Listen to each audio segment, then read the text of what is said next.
Hey, and everyone, and welcome to episode 2, season 2 of the Webcomics Hubcast. I am your gracious host, gloriously gaslighting you with my bullshit named Nan, and I'm joined by a friend who I've blackmailed. Yes. Her name is Sammy. Sammy, say hi. Hello, chat. Howdy, Twitch. Howdy, YouTube. And The audio listeners, howdy, please. whoa, audience. Yeah. Our 65% demographic of women. Yeah, like look at me appealing to the demographic. Ladies, this is for you. This is for you, women, ladies out there. Be you trans, be you cis. This is for you. This is that Leonardo DiCaprio meme when he raises the glass. um, Hi everyone. Today I'm talking to my friend Sammy, and we're gonna be talking a little bit about Sammy's, for lack of a better word, creative journey. Um, hate that phrase so much. We're talking about Oh, God. We're talking about a lot about Sammy's creative journey because Sammy's a friend of mine who I have a lot of respect for. Has a lot of really good opinions.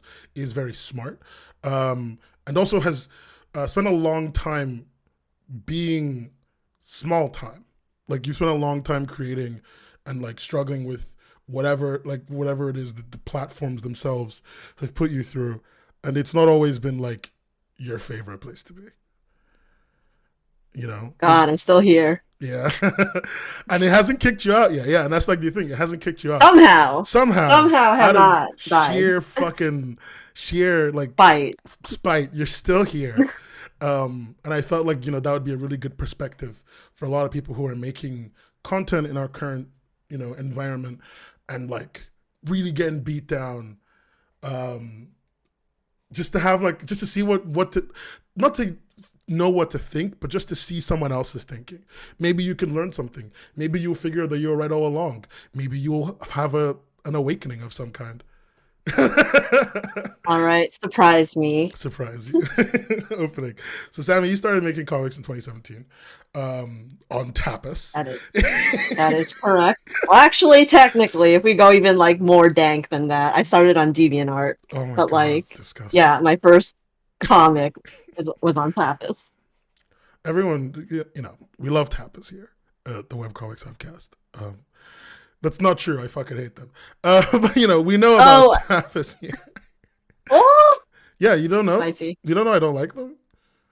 Oh, I mean, I knew. Yeah, like, I'm feigning surprise to hype up the crowd. Oh, thank you.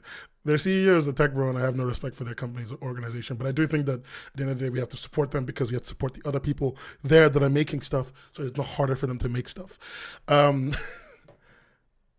you don't choose who you get in bed with when you need money. But you've been doing this for a while. You've been doing this with me for a while. You've been on Tapas. You've been on Webtoon. You've been on the infamous 4chan. No, sorry, Webcomics app. The infamous Webcomics app. Which, how is that actually? I haven't posted in a while, and like at the beginning, it's not bad for just expanding an audience, but current day, How? Okay. we'll get to that. I need to know more about that later. And like in general, you have been in charge of almost all of your scheduling, publishing, marketing, sales, whatever the fuck, right? Like that's just been you this whole time. Yes. Like everyone else, but like, for a lot longer than average, I guess. What's your current like schedule, if you have one? So for my current comic, The Rose Prince, I upload twice a month on Webtoon, Canvas, and Tapas. Okay. You upload twice a month on Tapas and Canvas. This is very strategic. Is this strategic? Is it? Yes, how many because okay, 20 panels because there is a limit of how many files need to show up for ads to appear on your comic. And 2 weeks is how long it takes before your comic disappears from the newest rotation whenever you upload on Webtoon. Yeah. Okay. And also, the creator rewards require you to post at least once a month to receive their tier Oh, boards. you're really planning this one out. You're really setting Yeah, yourself up. I've really min-maxed the whole process. You turned uploading into a game. I mean, do you think that was a necessity, or is that just because you're a lazy son of a bitch? What do you mean? No, This I'm is asking. necessity. I don't know. Maybe I know If you're I could lazy post too. less, I would. As If I you're- could post one panel a week and get away with it, I would. I mean, you can. You just need to like become one of those creators. Yes, but Um, alas, I am not. I have not been chosen by the content matrix. Or you draw out one thirst panel and then suddenly like everybody's all over it. And they're like, oh, I can't wait for the next panel, the next single page, one image. Oh, that's what I miss about having your own website. Honestly, we used to be able to get away with that, We but did, didn't things we? have changed. When we had the page Times have format. changed. Times are changing. So you're doing it.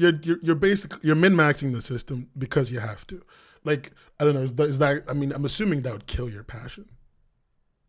I don't know. I think I'm a very spiteful person where like the more things work against me, the more I like go out of my way to take advantage of the situation and get whatever I can out of it.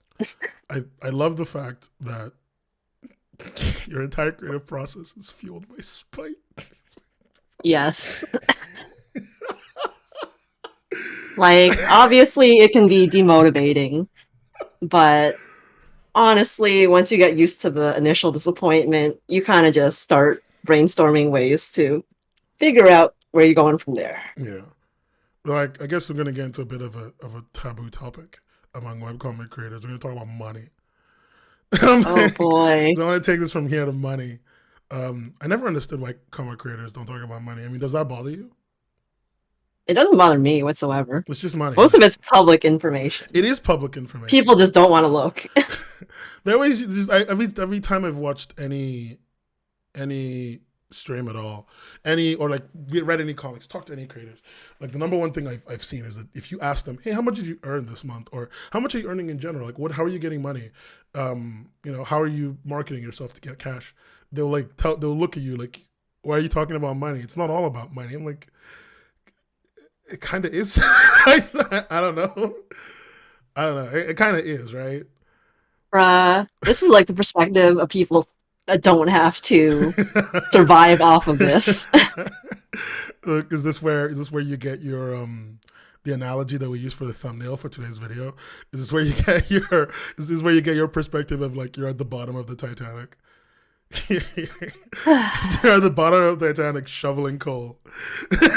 Yes, and all we these must labor. people, and all these people and like, let me clarify because the thumbnail is a little misleading. I respect and I understand the like insane amount of workload that originals do. We literally just talked about that. We did. I'm literally an assistant on an original series right now, so I understand. It's so much fucking work. No one. We're all in the same boat here. Yeah. Some of us are just dying faster than others. That's all. At the end of the day, the company that owns the boat's gonna get away with it. Like, that's just the truth. Like, we're all gonna die, and then the company that owns the boat's gonna get away with it and pay no life insurance, and then just fuck off. Like, that's the role. That's what you call. That's the rule, isn't it? But yeah, with all of your work and struggling and dealing with their bullshit, why I'm getting into money is like all of that means you're not making bank. Like you're pulling money, but you're not like are we saying that you're at the point where NFTs are an option? Are you there yet? Are you at that point where you're really looking? No, someone really tried to like rope me into that. They like saw my art. You didn't tell me this. What? Okay. You want me to tell the story now? Yeah. So everyone knows that I have been a Final Fantasy addict for the last year, and one of the people I met, they saw my art. That's Final Fantasy 14, right? Yeah. Yeah. Correct, the MMO. So they saw my art and they were like trying to like get me really into it. Like they're trying to pitch NFTs to me. They're trying to be like, we should draw like cute animals to raise money for charities, and I'm just here covering my face like, bro, the amount of environmental damage the NFTs are causing and the amount of like money you want me to make with this. I was really nice about it. I didn't want to like argue with him, but I was like, man, they really got this man drinking the Kool-Aid. I appreciate. I just realized that the Twitch alert is incorrect. Whatever, I'll fix it next time. I appreciate that like you didn't go full NFT. I'm not gonna lie, I really consider the NFT. Why go for NFTs when you can start an OnlyFans? Honestly, you know what? Facts. Why go for NFTs when you could just draw? You could just start a straight up OnlyFans. Get the bulge picture out. Get the swimsuit photos out. Make bank, honestly, and you could just draw your characters. You can make an in-character NFT, in-character OnlyFans. All right, What? good plan. Good plan. Plan C. In one of Sammy's comics, The Rose Prince, there's a character called Albion. And he's an absolute bastard of a human being. But like why I'm bringing him up is because we could have an Albion OnlyFans right now. Like he's basically a rip of Dio, but like he's got the you know the mindset, the grind set. You know what I mean? Like he's got the grind set. Rise and grind. The baby. rise and grind, baby. Are my Albion ankle pics? $10 on Patreon right now, so I'll hook you up. We just put it on Patreon. The man doesn't have his own OnlyFans. Weak, like Not yet. Lacking in body. I mean, okay, so no NFTs. You do have a Patreon, no OnlyFans. So like you've got revenue sources. How many revenue sources do you on average did you say you manage? Oh God, on average. Yeah, like The let's say every Patreon I month. would say is the main one. If you don't include like Webtoon and Tapas Yeah. So themselves. like you got Patreon, the platform. So that's let's just say one because it's one place. Right. Even if you have like 3 uploading places, you're uploading the same stuff. And then what else? Ko-fi? Oh yeah, I do have a Ko-fi. I don't really advertise it, but it exists. Yeah, we have a Ko-fi too. Ko-fi.com/webcomics hub. If you just don't want to get into Patreon, but you just want to, give us a donation. Let me think. I used to have an online storefront and merch, but right now I am lazy. So we'll get back to that later. We'll get back to that. All right. Then like okay, so those are the ones you're managing. I guess my question that I'm trying to get to here is like you've got multiple funding sources. You've got quite a few actually, and I get that because that's the requirement in our current age. I was talking to a friend a few weeks ago, and I was telling them that like the way we make money right now is super fucking unsustainable. Like all of us, right? Like not just me and you. I mean like everyone who makes online content, right? Y'all make money. Like just any amount of money. It doesn't matter if it's like profit Yeah. or not, right? It's like super unsustainable because you basically have to be like juggling a million different places that will go away eventually, right? Like I remember somebody pointing this out. Like Twitter will go away eventually, and I was like, yeah, so will Patreon. One day Patreon will be gone. One day. Honestly, it's just whatever next platform everyone is on. Exactly. Wherever that's the what we traffic do. is at. That's what we do, right? That's what we've always done. Like as denizens of the internet, that's what we've always done. But I guess like I'm asking is like where I'm getting at with this is just like they're all gonna go, but that means you always have to kind of be forward thinking and looking at a new one and picking up a new one. Getting a username on a new one, so you don't have to like XXX gamer 420 XXX your username, right? Yeah. So like honestly, for anyone like just starting out, I feel like people come in with the mindset they're like, I'm not big enough. I don't need this platform. I don't need that platform. I'm just going to focus on growing it over here. And I'm like, no, just spread your net, put as many eggs in as many baskets as you want. Because it's unsustainable to rely on just one platform. It's literally no loss to you. Yeah. It just exists there. You can let it sit there. And if you grow big, then it'll be there for you already. I remember my YouTuber friends talking to me about this, and they were like, oh, it's really, they were saying to me that it's really, really easy. It's really easy to imagine that YouTube revenue is eternal, right? Especially when you're earning like really good money. Yeah. for a one person studio or whatever, and you're earning decent money even when you don't upload for a month, which is a lot of people now in the bigger space. And they're like, if it's really easy to start believing that like your YouTube revenue is eternal. It'll never go away. It'll never stop being good. But then like Bruh, we have seen the we have seen it adpocalypse. twice. We've seen it Yeah. twice. One time by the fucking man child that is PewDiePie. I mean, he's better now, I guess, or whatever. I'm not going to be a mean person about it. And then the other time by some guy who made up a false flag. And what was that? Was that a psyop? What the fuck was that? I don't know. The guy who came was like, there's a wormhole of people watching YouTube to look at kids. Do you remember that? Yeah. And it's just like, that's YouTube recommended and weirdos on the internet. I don't know what to say to you, Chief. Like, he's the reason why we have the no, it's not made for kids thing. That's the reason we have that now. That and a bunch of other laws, but like that's the main thing that like kicked off the idea. That's why I feel like ever since that happened, it's kind of had a ripple effect on other platforms as well. Oh yeah, because like Google controls ads on like everything. Yep. So if you want to make ad revenue, you've got to basically do that tick. Webtoon does that tick all the time. They just don't give you the option to do the tick. So like they do it for you, and they say it's made for kids. And at the moment you say it's something that isn't made for kids, they take you down because they don't want to get flagged. Like, it's super weird. It's super, super weird. No, but so you've got what I was getting at before we got sidetracked to hell. Do you think there's too many revenues? Do you think it's possible to have too many revenue sources? Like, absolutely not. Too many places where you're getting money from, even if it's only like $1. Like, it's annoying to manage, but honestly, it's passive income. Yeah. Okay. And at the end of the day, you're building your brand. The more places your name is visible, the better. Even if you think no one visits it, someone will probably click that link. Some sad sap will click that link. Okay, no, that makes sense. I'm with you on this one. I'm on board. I'm on board with the multiple sources of money. I mean, I don't know if I would ever. There's some of them I consider a little bit unethical, which is why I don't use them. There are a few sources I'm just like, nah. Like I don't use Subscribestar because all Subscribestar. I have never even heard of that. Oh, you don't know what that is? Subscribestar is basically Patreon, but for all the far right YouTube channels. Oh, that's really it. Patreon kept kicking them off for like, it's where people like Shadman and stuff went to when they would do really extreme stuff on Patreon, and Patreon would be like, yeah, we don't want that on Patreon. And then they would get mad about it, and then they would leave and they go to Subscribestar. Well, hope they stay over there.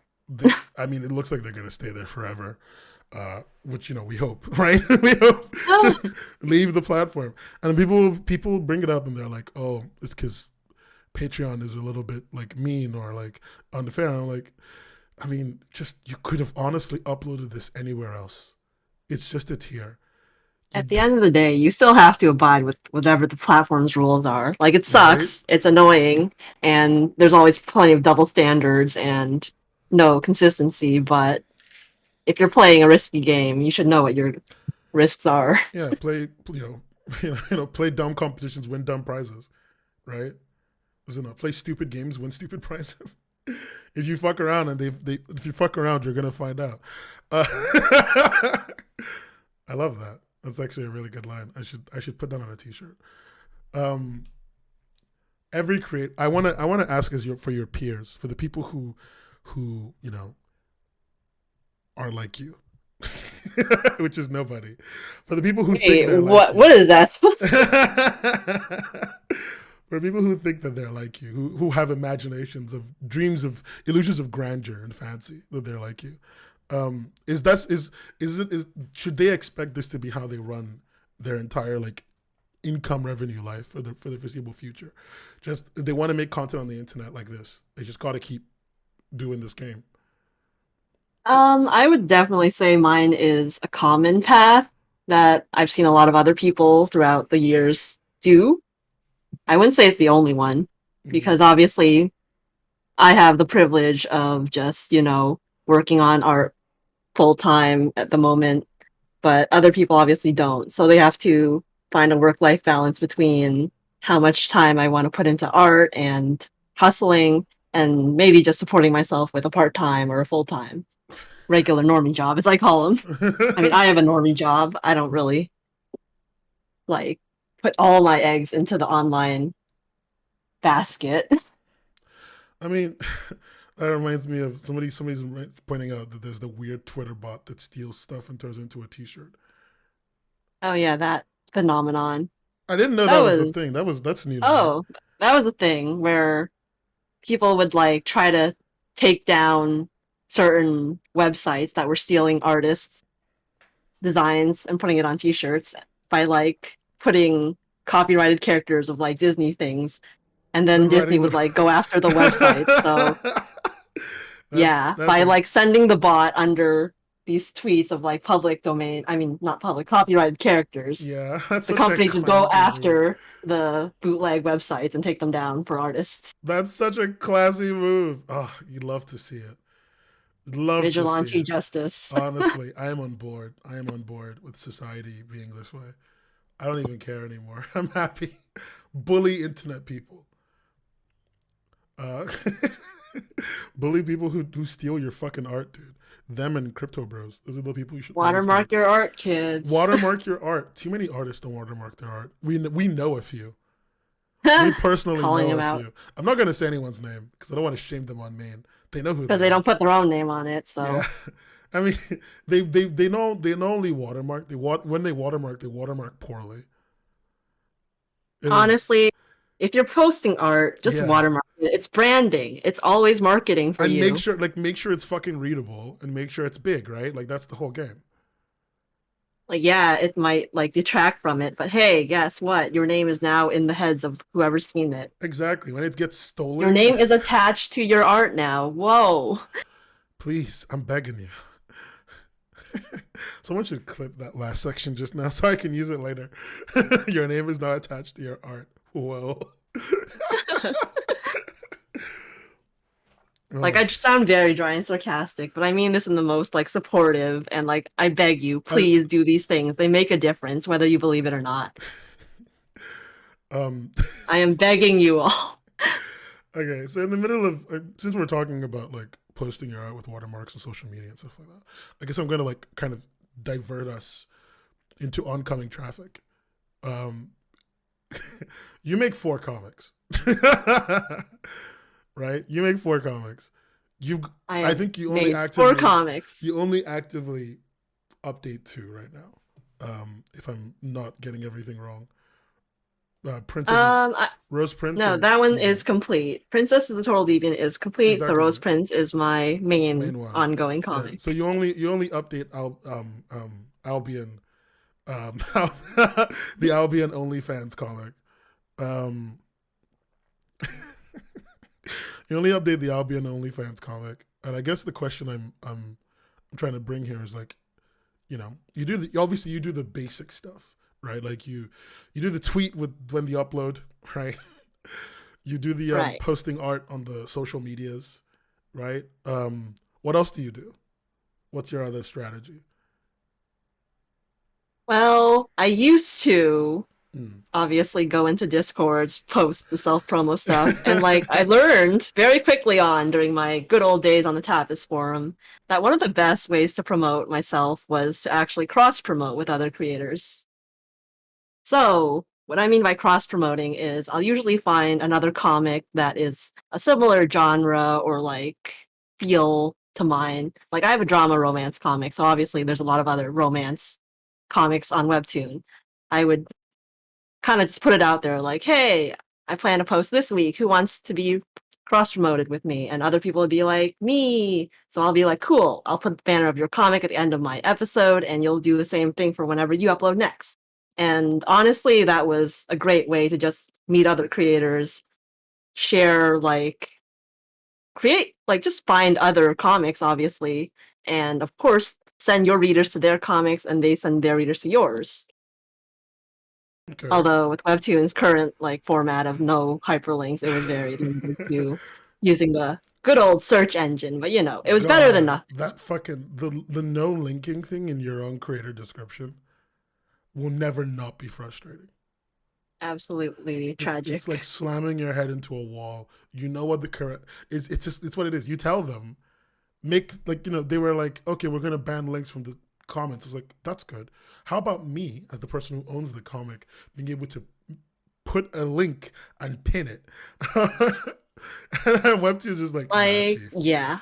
We begged them for the social media links and the creator profiles and Yeah, to link your other multiple comics under your yeah, episodes. Like, we got them after years of years, crying, and like screaming. it wasn't until we basically like, God, dude, it's so frustrating.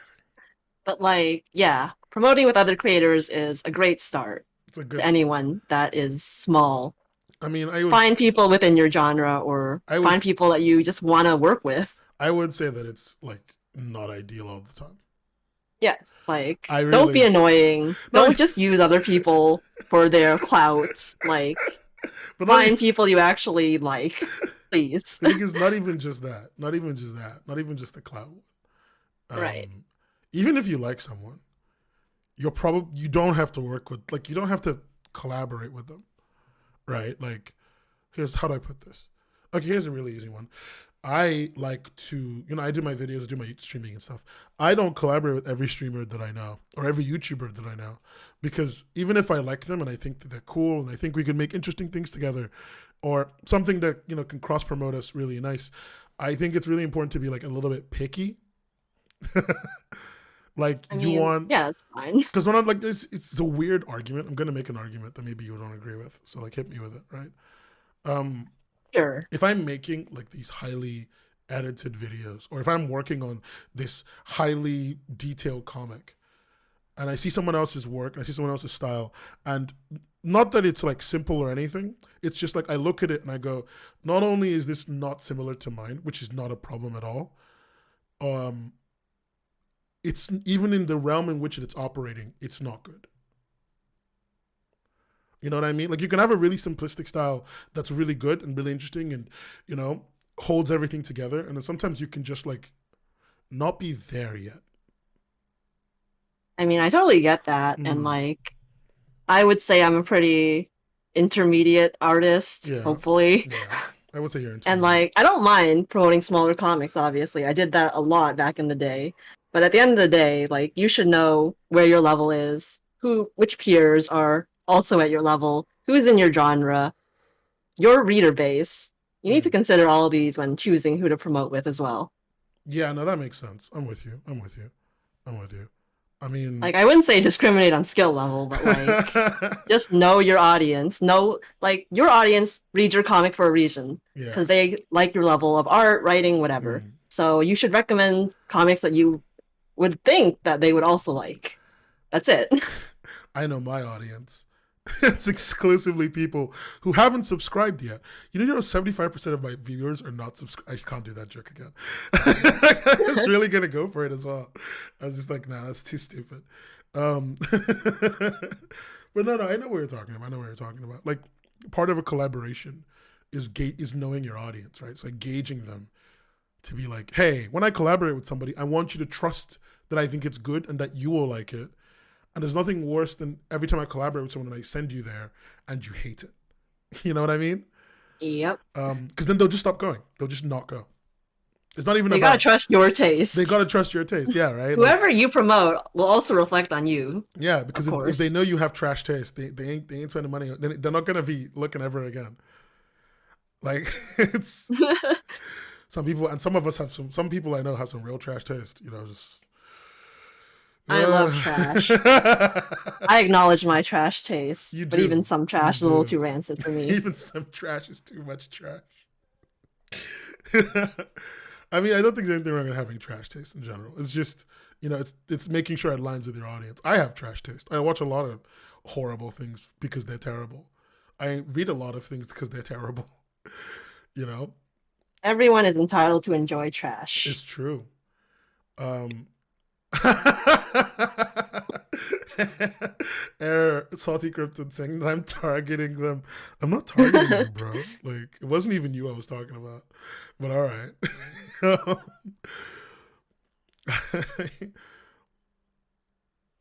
know exactly who I'm targeting. So why does everyone I know think I'm targeting them or like somebody we know? Y'all don't even know who I'm targeting. No one ever knows who I'm targeting. I'm always targeting the least, the person you suspect the least. You have no clue.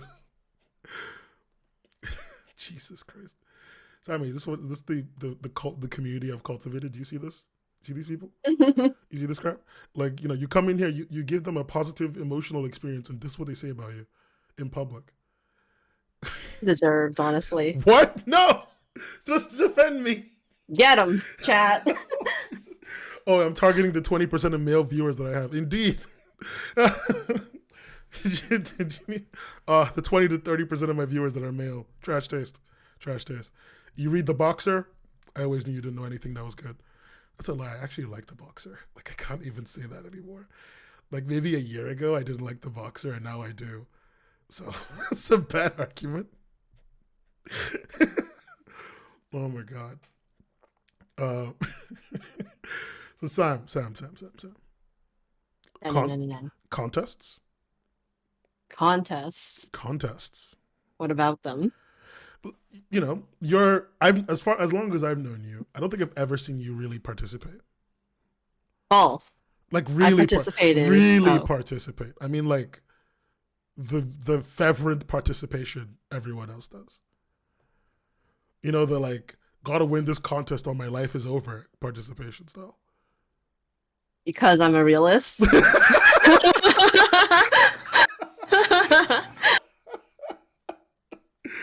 Oh my God, please.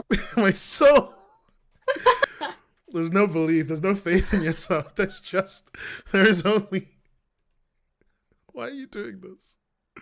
So wait. Just so I get this right. You don't participate. No, I participated in a Webtoon contest. I know you. I think you did the short story one. I remember you did that one. No, I didn't. I did the Spanish update. Fuck off. I participated in the Spanish contest 3 times. You did? Okay. Yes. Yeah, but like, I don't know what to do with that one. I can't read Spanish. I mean, it's a contest. It's like all the other contests. You submit a new story, in quotations, new. If they like it, then they give you money and make you original. Yeah. Same shebang. Make you a Spanish original. Make you España. I think the Spanish webtoon is like actual Spanish and not like. Why am I saying it like that? Sounds racist. I think the Spanish original is European Spanish and not South American Spanish, right? Like, that's their audience, or is it Latin?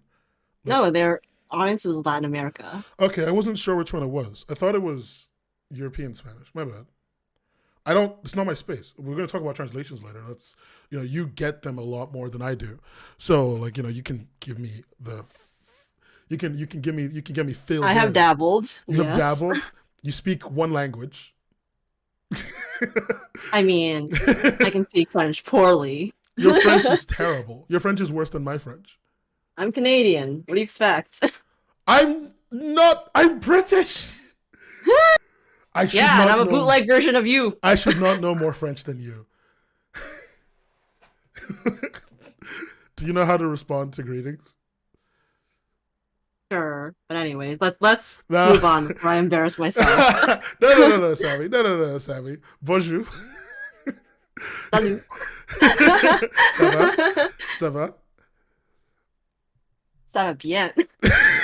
Where's your fucking throwback, dude? Where's your throwback? Bruh, I don't remember. I haven't learned French since like 4th grade. Ça va bien, 9th grade. Ça va bien, merci. Et vous? That's the throwback, man. You can't just be like, I'm good. Fuck you. I'm good. Like, what is this? Conversation over. Moving on. Oh my God. Before I. So anyways, I don't handle my own translation. I love that you're trying to really move on from your shit French. No, I know you don't handle your own translation. I want to get back. I want to do this before we get to that one. When your audience, which is something I actually wanted to ask you about, your audience, how annoying is it to like manage your audience? It is difficult because You are given a limited number of tools, and there's only so much you can do. I mean, this is a general thing. So, like, Ah, let's start with this one before we talk about Webtoon specific. Start with this one. You need to direct your audience somewhere. How often are they like? Do you have a really devoted fan base of weirdos who will like click on everything you say? Or is your fan base a little bit more rootin' tootin', cowboy shooting, doing their own thing? Like, which one are they? What have you got?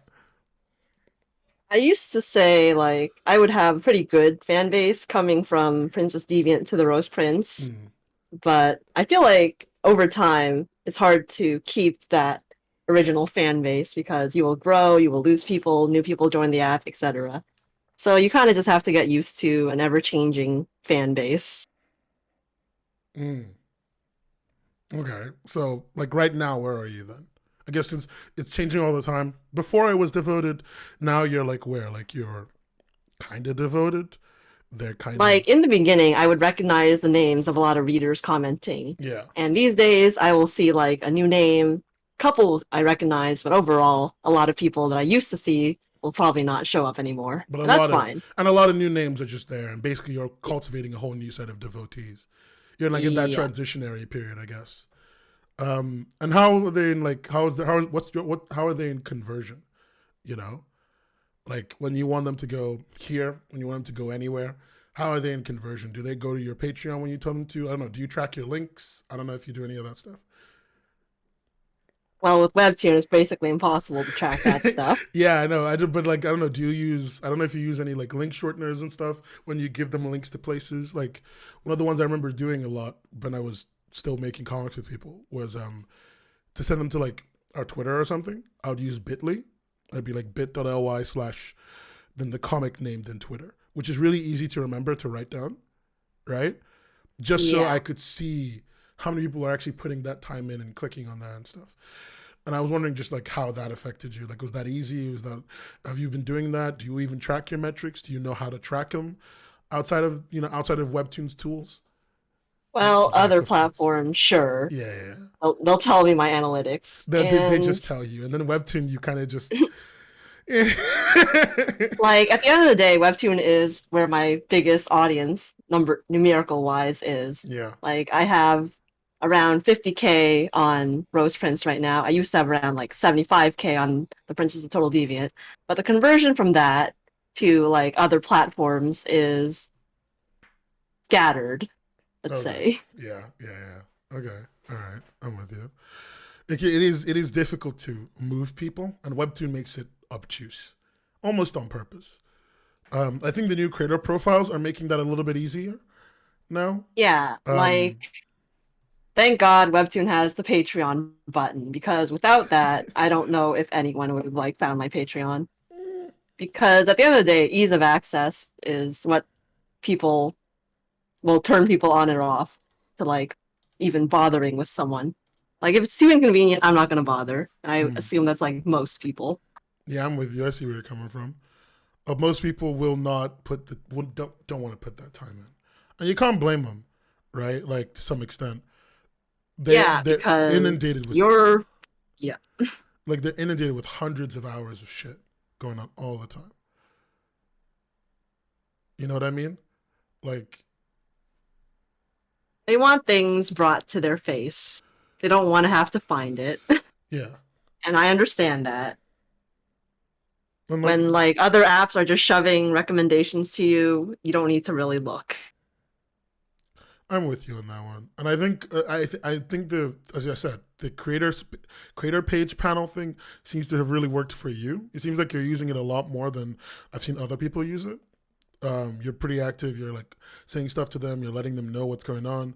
People are following you, so you seem to have at least a semblance of control on your audience in a way, more than normal anywhere else online. Like I can expect a certain amount of people if I'm updating.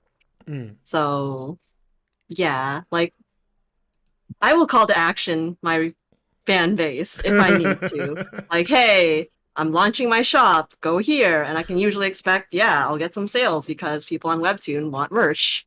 You saying that the Webtoon readers are desperate for merchandise? If they like me enough. if they are thirsty enough for some ankles. Do they? I mean, do they cost you money or expensive amounts of time just to manage and move around and get you stuff? Because like, that's the thing. Like, if you spend time marketing, spend time and money making marketing material, that can like almost completely outweigh any benefit you get. At least to me, I think it's worth it. Mm. Like making it the first time, tedious, but honestly, I do graphic design as a job, so like I'm just used to it, Are I you telling guess. me that graphic design is your passion? Yes, It is. memes It means aside. I didn't ask for it, but I ended up here anyways. you did. But Now, like once you have the material, you it's about repetition yeah. and getting in their face as often as you can because the first time people might see it and they'll glaze over it. They're like, "Cool. Mm, I'll do it later. I'll check it out later." If you do it again, they'll be like, "Oh yeah, I meant to check that out. Maybe I'll actually check it out now." no, yeah, I'm with you on that. I'm with you on that. Um, But like you got to make the asset once and then you can just reuse it as many times as you want. Pretty much. I mean, that's the audio listeners love you to death. I'm using, I'm using an, we use a lot of assets to do the stream visually on Twitch and YouTube. And one of the ones that Sammy made today was the one that showcases, her as a creator and what she makes. And she's right. Like, you make the asset, use it a couple dozen times. I've shown it on screen a few times now because that's just what you do when you need to market yourself, right? You make a couple dozen easy to modify assets and you just keep going from there. That's how the stream runs, for fuck's sake. Um, did I have to swear? Yep. No. Oh, to the swear jar. To the swear jar. I'm at like $1.20. I'm almost done with the graphic on the swear jar thanks to a really good friend. So we will have one that will also make me feel bad. Um, um, Speaking of like, since we talked about your audience and your comic, we talked about translation earlier. I'm gonna kind of pull us back to that one, if that's cool. Uh, as I Yep. said earlier, uh, how do I say this? I forgot to say you don't speak French. How do I say you don't speak French in French? No. Uh, Tu ne parles pas français. You do Je not. ne sais pas. Je ne sais pas. Parlez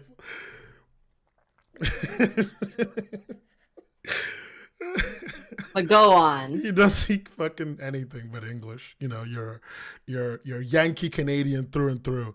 Um, so translating your comic was not. I don't speak enough French. I mostly write French. Translating your comic was not easy. It doesn't sound like, because you'd have to have found someone, paid them. Sounds very expensive. Well, luckily I know enough people that were happy to willingly volunteer, although I did pay them, to translate for me. Mm. And I think that's how a lot of the translations start in the beginning. If the creator doesn't know themselves, a lot of fans are like extremely happy to translate and like spread comics onto other platforms from my experience. Yeah, it's usually just like getting the permission that's really annoying. Like Yeah, on like I've had fans approach me to translate for like Portuguese, mm. Vietnamese, And a a lot bunch of of other languages, and I'm just like, yeah. The thing is, another thing with the translations is they don't even all go on Webtoon. I found this out the other day because I found out that a couple of the comics I worked on have been translated without my permission. I don't really care, but they have been, right? They go I mean, to just look at it this way, like manga gets fan translated all the time, exactly so like I'm not even having an issue with it. It's just like it then yeah, the place where it's on. It's not Webtoon. It was all on Manga Dex. There's yeah. a person on Manga Dex that goes to every English Webtoon on the platform and forcibly translates them to French. And I mean by forcibly, I mean really forcibly. They don't even try to match your typesetting anymore. They just do it. They just change the words, Yeah, overlay them. fan translators are a different breed, and I can Yeah. respect it. There can be anything But from like the highest effort, like I'm gonna do a gradient to cover up the gradient so I could put the text on it, to like just like overlay text. Don't even try. Make 2 speech bubbles, that kind of thing. Um, they're insane, And Like they're fulfilling a demand that I guess the creators themselves can't supply. yeah, So you're right. You're right. Too bad the only way to read our unsung translations. heroes, I guess. Yeah. Too bad the only way Our to read. unsung international heroes. Too bad the only way to read translations on Webtoon is this obscure menu that you have to find. It's a pain in the ass. Love them. Um, love Webtoons. Was it? I mean, is it? So it's been worth it, is what you're telling me. It's been Yeah, in my case, it has turned out really well. you've made a lot of friends with Spanish Webtoon. I would say so. Just ask. you, All right, so let me roll this back. So let's start at the beginning of the translation journey. So I think 2 years ago, I think 2020 was when the Spanish platform launched. Well, I'm just gonna pretend it is. So they held a contest at the beginning, and basically when they launched their Canvas side, they were like, "We're having a contest, Mm, and you can become original." So I'm like, "Cool! I already have 3 comics. I have a friend that is a native Spanish speaker, and they are willing to help me. In Kingdom, shout outs to you, and we'll just upload onto Latin America Spanish because why not?" mm, So entered the contest and got noticed pretty quickly because, of course, there's only like a couple hundred people at the beginning. I got in fast. I was like one of the first couple comics to upload there. mm. So to me, it was a good opportunity because I'm like, new pond, fresh water. I'm gonna come in here before all the other fish join. Oh my god. So, Yeah. anyways, since then, I didn't win anything, which is fine. But like, I've had a pretty loyal reader base on the Spanish platform since, and I think it's been a good experience of just expanding my audience, reaching people that I never would like normally reach, and sharing the story because why not? And now that Spanish has some monetization features like English Webtoon, it's passive income. They still don't have a creator page. They do not, but they I have the just ad checked. revenue activated now. Yeah, I just checked because I was like, oh, let me just see what your creator page looks like in Spanish. It's not Nope. there. I mean, okay, at least it's valuable, right? Like number one issue, because translating in and of itself. I mean, if you had to pay for it, would it be worth it? And I'm Uh, talking like I mean, pay the proper translation money. You know what I mean? probably not for me at the moment, but if you're big enough, why not, I guess. It's a if you speak the language already, you should do it kind of thing. Yeah. If If you you have the resources, then go for it. Like it's another thing to manage, sure, but you never know. it could be really worth it. I mean, there Yeah. are there are. I know Indonesian webtoon is a wash. Like, don't bother. Is what I've been told by people there. That unless it's the only language you actively speak, you shouldn't bother. A lot of them are even making their comics in English because you shouldn't bother.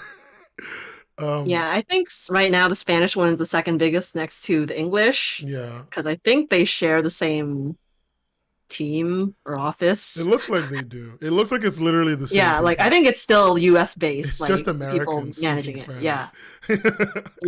Yeah. And while the French, German, and I think any of the other European ones are actually based in the Europe, There's a so they're a German lot one. smaller. Yeah, there's a German one now.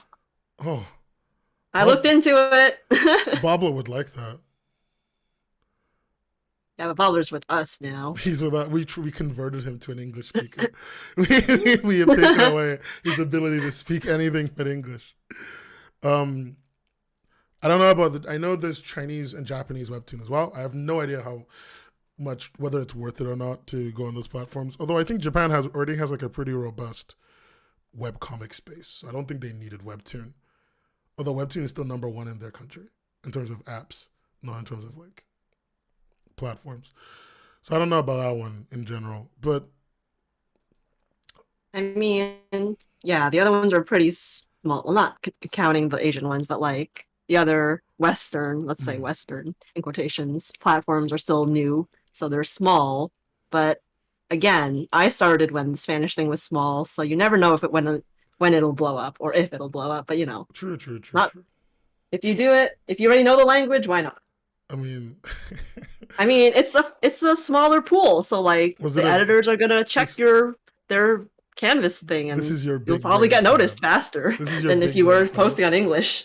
This is your this is your big brain plan. This is your whole giant brain plan. Like just get in early and hope that they don't know that you already have an English version. Hey, I don't hide it. I tag Canvas, and I'm like gracias I see it. I in the see the most tweets. like Canadian way. I mean, like all in all, it looks like, and we're going to talk about you being an assistant as well in a second, but it just looks like being at the bottom of the Titanic, so to speak, that we're at, and it's a very difficult place to be. You're doing a lot of grab this branch, grab that branch, do this, do that, just to kind of stay afloat somewhat. Just to not, like, just so you don't have to sink. Roll Ah, credits. Um, I don't know. Am I wrong about that? Am I right about that? it is something because I think obviously a lot of people on Canvas want to be noticed. They want to be reached out to, and obviously I've done my part, and I'm like, okay, I've been here for almost 5 years now. Mm.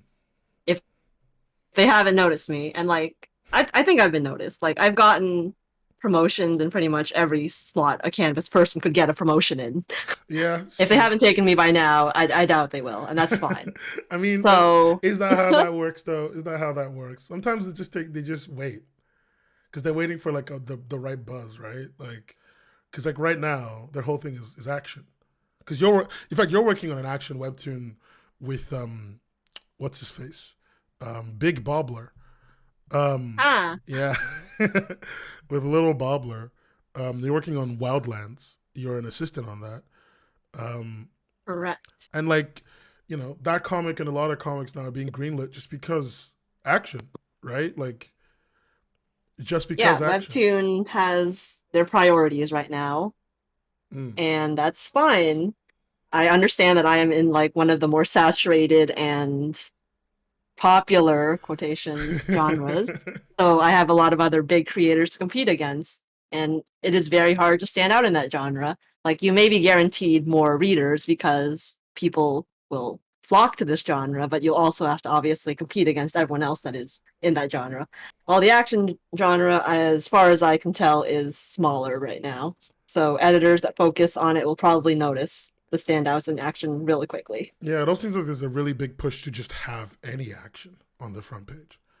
It's like they're trying to get a solo leveling, like, not the story quality that's mediocre, but the art. Like they're trying to get the art of solo leveling, and they think like if they hit up an action artist, they'll be able to pick one up, or an action artist group or something like that. Um, Webtoon refuses to accept their 60% female demographic they of us. refuse. See, unlike Webtoon, I have accepted and I prioritize my 60% female demographic. That's why season 2, episode 2, first guest of the season, woman. Hey. I mean, like, listen, I am a man of the people. I'm not even I'm non-binary. What am I doing? I'm out here being non-binary, saying that I'm a man. Society collapse. Um, but no, like, Webtoon doesn't want. I don't know. I think they've accepted it. They just don't want to. They're trying to attract a lot more men, and that is the thing. That is actual conversation. I've seen some of the Western comic creators have, because some of them have Mhm. been reached out to by Webtoon. One or two of them that I know have been reached out to by Must Webtoon. be nice. Yeah, but they're being reached out to. They're being reached out to not to make some new IP. They're basically being reached out to as in like, hey, can you basically make us like Spider-Man but for us? Like that's what they're looking for. Not like new IP. Like, can you remake this IP but for us? We want to attract the traditional. They're basically doing. Remember back in 2017, 18, when like all those superhero comics came out because of Tom Ackle. Oh God. Yeah. Yeah. They I basically mean, they had a whole superhero contest. yeah, but they yeah. did, but like no, but after the contest, that was in 2015. After the Ah. contest, they started doing it where they were just trying to attract like just superhero, like from the traditional comic space, right? Hmm. And like they were doing that. Tom Ackle got like a bunch of them, um, and then like, but he did it in a really weird way. And now it looks like they're doing it again, but in like we have like the focus isn't on superheroes, on action, just action, you know. That seems to be a thing. Oh, Georgie, Georgie, um, Georgie is saying, as part of your male demographic, big sad over here. Listen, Chief, you're appreciated. You are, But for you're the real. minority. You are the minority. But I appreciate it. Don't get me We wrong. love you, but you're the I, minority. I like, I'm like a parent. I have 2 kids. I love them both. I just happen to love one more than the other. No parent doesn't love one of their kids more than the other, at least some of the time. It's just true. It's what the people will call facts. Elbow cough. Thank you for covering me. Um, God, I need to. Papa Webtoon loves us all, but he loves the originals just a little more. Yeah, Papa Webtoon loves us all. I said this last, before we actually go into, I want to go into system work, but I need to say this to you. I want to ask your opinion on this. I said last stream, I said Webtoon's current contest isn't about, like, the other ones are like, let's find our own, our own, like, superhero comic, like, not superhero, but like, like, I mean, like, superstar comic creator, right? Hmm. Let's find our own. Let's find let's find our own writer creator the same way From South found George R. Martin, um, right? We all know George R. Martin wrote all those little bits of text, finger butthole in Elden Ring, and they're looking for someone that visionary, right, for Webtoon. Um, and that was what the old contests were like. And I was saying that this current one is a lot less that and a lot more like, get the fuck out of the way. I want to get the highest quality creator. I want to get them in now. I don't know. I don't care where they come from. I don't care who their mom is. I want them here. I want them now. And I want to give them 50K. I want to trap them in a contract. Mm. Does that sound accurate to you? I am very curious what like the winner circle will look like this time around. I don't think it will I'm be. not participating in it myself, so Yeah. I'm here just to like View. eat popcorn and watch. I don't think it's going to be a bunch of like canvas. And I don't mean that in a bad, the thing I said about them, I don't mean in a bad way. I think it's normal, right? Like, they've done a bunch of lots of goodwill contests and stuff. They want to do a contest and get something out of it. Like, it's not a dumb thing to do. It's not a bad thing to do. I feel like these contests are more to just promote their canvas section because it does drive a lot of traffic. It does, but I think the other ones are a lot more promotion than this one is. Because this one Would you say so? Because this one is asking for something they know they don't have. Like short story, right? There's no genre requirement. Superhero. It can, but there was no like requirement on like action or anything. It was just a superhero premise. I'm sure what story one did have the 2 genre sections of like mind and heart. Yeah, there was mind and heart, and that was like a mild genre restriction. It wasn't like there was no like you have to have 3 minutes of unedited bread footage in the mind. Like, you have to have 3 minutes of pure horror and sadness in mind. There was none of that. There was just do what you will with these premises. Premises. You know what I mean? With these 2 ideas.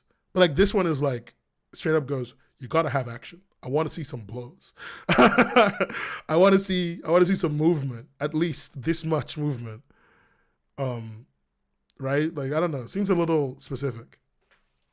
They're asking for a lot of supply for a thing that only a small percentage of their current demographic demand, which is interesting to me. I think it's interesting because it's the first time I've seen Webtoon reach out beyond their demographic. I think I complained about that a lot. They never do. They're very like in space, right? Like they know their demographic, but they're still trying to expand and go beyond it. Their success is questionable, but we're still a work in progress. We are. I hate them, but I love them because my friends work for them. So yeah, I get it. I'm with you. Okay, Me working on an action webcomic. Uh, you're working on an action webcomic where the main character's name is spelled wrong. Okay, I That's like meme on Bobbler so hard because I'm sure he like spelled it wrong the first time he like told me about he it did, too, and then he and I just. was like so confused for a I'm while. so sure. I'm completely convinced. Little Bobbler is our friend, by the way. I'm so completely convinced that Little Bobbler, creator of the hit or original webtoon, The Wildlands, um, specifically misspelled his character's name and has just leaned into it this whole time. He calls her a Themis. It's Artemis. I bet you it was Artemis, and he realized what he did wrong, but he doesn't want to give in. I'm not your friend. The audacity.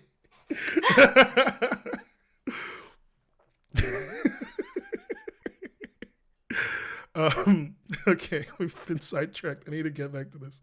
Speaking of Bobbler, and speaking of originals, you're an assistant on 2 comics right now, right? Yeah. You work on Bobbler's The Wildlands, actually an original, and you work on Hexus Elegia? I never heard you talk about that one.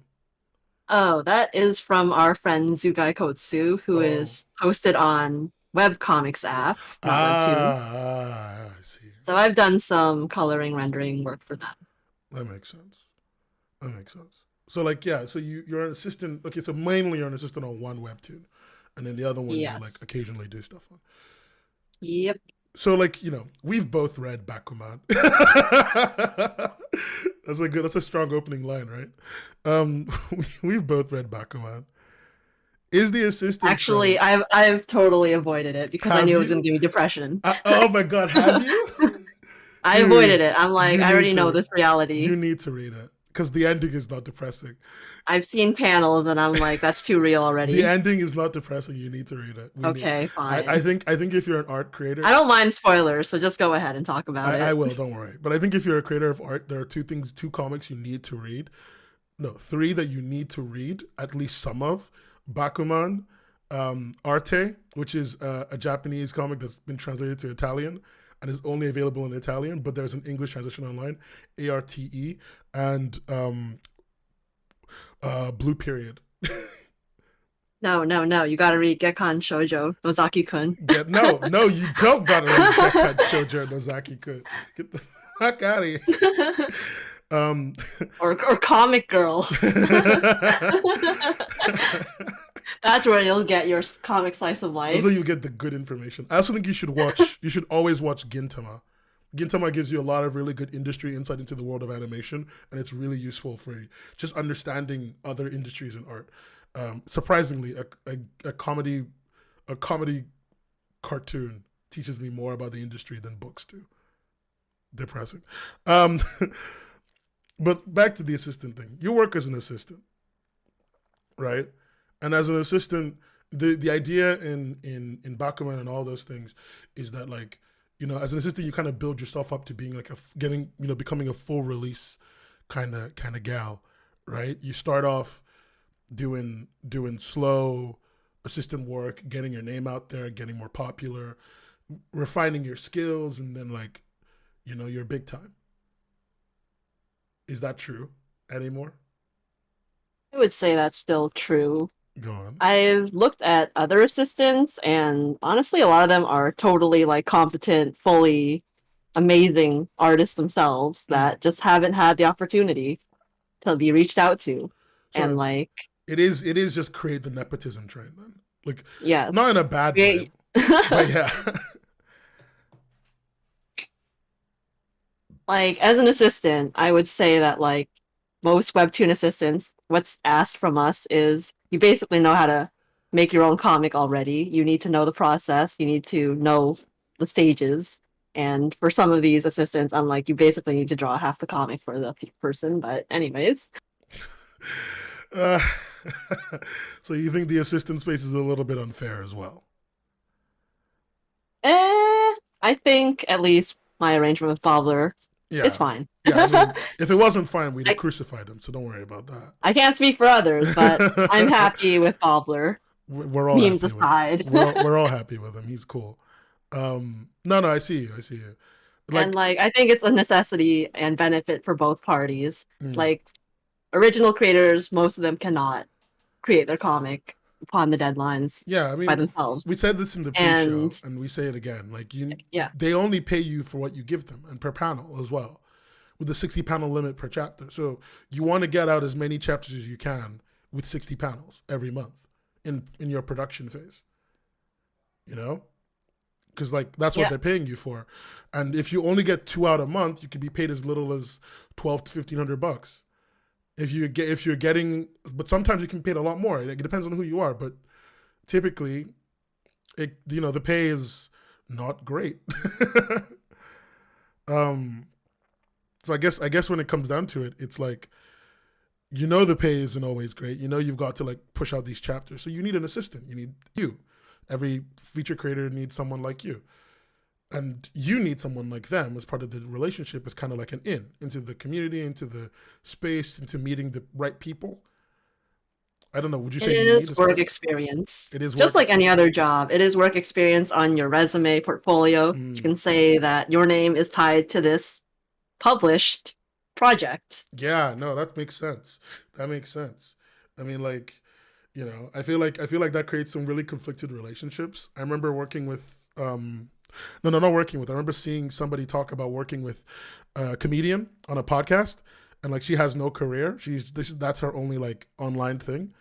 And she said when she puts herself out there and like applies for stuff, she says, on the hit podcast What and What with who and who. But then on the podcast she comes in and she calls him a moron. Opening line. And I think that's like the dynamic you end up with depending on who you're working with. But you kind of need that, right? You need that ability to say, yes, I worked on the hit webcomic The Wildlands. Yes, Bobler does not use fully transparent line art or close any of his sketches. You really said that in public. You really put him out there like that. Really put him over your knee like that, huh? It's all right. His backgrounds are amazing, and I've asked Bobler for help on backgrounds in my comics. The only thing he's good for is backgrounds. That's the only thing he's good for. The man can't draw faces. Actually, his horses. Yeah, he draw horse good. He draw background good. That's it. Which isn't a bad resume, but Oh, and he uses the same shade of blue on everything. I love making fun of Bobler for his particle effects. He used that one particle brush all the time in Spirit Warriors. Yeah. And the trees. You reuse tree assets. You love Hey, to see work smarter, not harder. Honestly, yeah. I'm not even gonna trip. Like, it's a good move. We love to see it. We meme on it, but we love to see it. We love to see a king respecting his hand and his back, right? Like, we love to see it. Guess why my comic? Love him.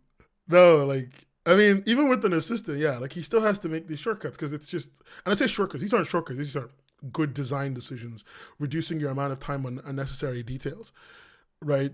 Because it's just optimization, baby. Yeah, like the space, even with all of the assistant work, it's still like difficult to make those 2 chapters a month.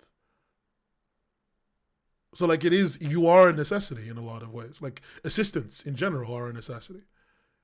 Otherwise, creators just don't make anything. Damn. Yeah, honestly, I wish I could see more like teams, not on originals. Like, it's a shame that not more Canvas people just make teams to do their comics because, again, it's a lot of work even for a single person, even if you don't have like the crazy deadline or panel requirement. If you want to tell your story and finish your story within like a reasonable amount of time, you need a team. Yeah. I get that teamwork is hard and not always pan out. I'm going to be real with you. I think I know the reason why they don't always have teams. Because I get it. Teams are hard, but I make teams all the time. I still have teams. I still have people I work with. Right? Yeah. Teams are hard. I think the main reason why Webtoon creators don't have teams is quite honestly because, like, and I said this about everyone who makes content, it's not just Webtoon creators, they're very egotistical. Like, they're all very shy, and we are all very shy. Everyone who makes something. If you make something, this is true about you.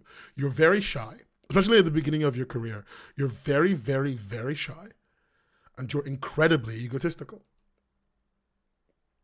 I don't care. My head is so big it does not even fit into this TV screen. Exactly. It's so goddamn huge. But also, like, if I said say that in front of a random crowd of people, you wouldn't do that. You're very shy. You're not going to put yourself out there in that risky way, but you are going to, like, you're going to sit there and smirk about how good your work is compared to someone else's.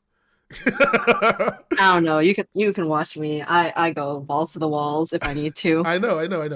Like, you've gotten it. Like, you've gotten there. Like, me and you have gotten here over time, right? Like, it took me making live streams for a year to start talking like this, and it took you a long time to get here. You know what I mean? It wasn't just the first day. I'm gonna be like all up in your grill. I'm gonna be loud and proud. It was hard to even get you to put like a fucking pride flag on your Discord account. So Was it? Yeah, it was. I was like, I should be the ace flag. Yeah, it was like a whole conversation. It should have been instant. We shouldn't have argued. We shouldn't have had a discussion. It should have been gang, support gang. The end. Don't know what you're doing. Why am I giving you shit? But no, like, you know, in our community, it's just people are shy, but also very egotistical. And like when they work in teams, and their egos get in the way of their work a lot. I think that's genuinely why there's not that many teams. I believe that to a degree, anyways. To a degree, you think there's something else? You think it's? I think it's beyond just like ego. Like I think ego obviously encapsulates a lot, but like because a lot of us are publishing stories that are very personal to us, we take it as like a reflection of our own character. And when people don't like our ideas or like they don't like a character that you like, people get offended and take offense to that. True. No, I see you. I see you. So like a lot of it is not just ego. It's kind of like, this is very personal to me. I'm scared of someone wanting to change my ideas. Yeah. So having to like compromise on something that I really want. It's that latching of your personhood to your creation. Yeah. I'm not a person unless the thing I make is the thing I wanted to make. My only identity is what I create. And I cannot compromise. No, I see you. That's actually a really good point. I think that's also like a fear of a lot of self-publishing people when they like hear about people that are published by like these bigger companies. They're like, oh, an editor is probably gonna ask me to change this. I'm gonna have to edit and take this out. A lot of them don't want to compromise and they would rather stay independent so they can have that full control and like tell the story they want to. Yeah, okay, I see you. That sucks. Man. Because you could be making so much cool stuff, you know, but instead you're out here with your extreme amounts of control because you can't just like let go of a bit of your ego for like 5 minutes. Like, I get it. And if you're lucky, you'll find someone that you can vibe with, basically. True. But if not, then usually roles are assigned in teams where the creative idea is led by one person and the rest of the team is kind of like just the labor force. I'm with you on this. That's true. You know, speaking of strange opinions and weird desires for control that you don't need to have over your comic, I don't know if I can bring this up. Can we talk about horses? Horses in a sea of unicorns. Are we allowed to talk about that? Does that matter? Hey, gotta hit while the iron's hot. Gotta hit while the iron's hot.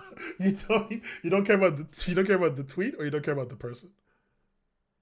I have nothing against the person. I don't even really know them. I've just seen this hot take on the Twitters, and I think it is worth discussing in a general sense. Not just because this person is the only one that feels that way. I'm sure others feel that way. Luckily, I archived the tweet on the day, so I don't have to like display their name or anything. I just want to like get it so I can say what it was about. I'm not gonna put their face up on screen. Should we even provide context, or should we just giggle about this to ourselves? Honestly, we could just laugh about it and then not talk about it. Okay. They can't stop me. Like, these people, they're trapped here. Like, you need to remember, these people, no agency. They're not moving. So frankly, I can just do whatever I want. I could say nothing. What they gonna do to me? They can't kill me. They can try. um, God. It was such a dumb tweet. Anyway, um, let's focus on Sammy today. Sammy, it's been like you've been really great actually. You've given me a lot of information. You've let me understand like your space, and I just wanted to talk to you about your breakups. You know, What? your break. You know, you've dated a lot of platforms over the years. Oh, okay. Cool. Those breakups. I already know about the other ones, so this is the one I care about. I was gonna be like, when did this become a reality show? You've dated a lot of platforms over the years. You've held hands with Tapas. I've had a lot of flings. You've had a lot of flings. So like had a lot of heartbreaks and drama. Yeah. So the question is, why are you staying? Why are you leaving? Like I know you went with Tapas first, opening, your first date. I thought it was great. Why'd you leave? Why'd you break up with them, Sam? So back in the day, Tapas was still pretty like small. I would say it's still like small, but back then it was like really small. Yeah. Infinitesimally so. Because you came in the year after the big creator exodus. So yeah, you really came at the worst time. Yeah, Tapas was like, it had a lot of the like popular slice of life comics, I guess, like Sarah Scribbles and all that. Yeah, it did. And I know Webtoon did too, but like I think Sarah was actually promoted by Tapas a lot because I don't know. She was actually uploading on Tapas. Webtoon was later. She was actually uploading on Tapas. Yeah. So like it was a good time to start because the editors or like the promotional people, they would actually look through their selection of people uploading. I don't even know what type of their community, I guess what they call it now.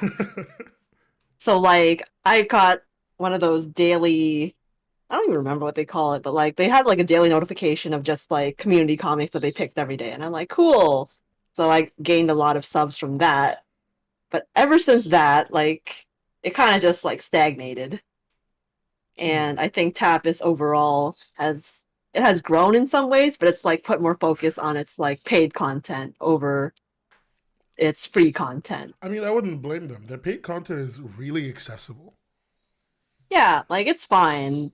They use the like format that a lot of Korean manhwa platforms do. But it's like okay, Webtoon coins, pain in the ass to get.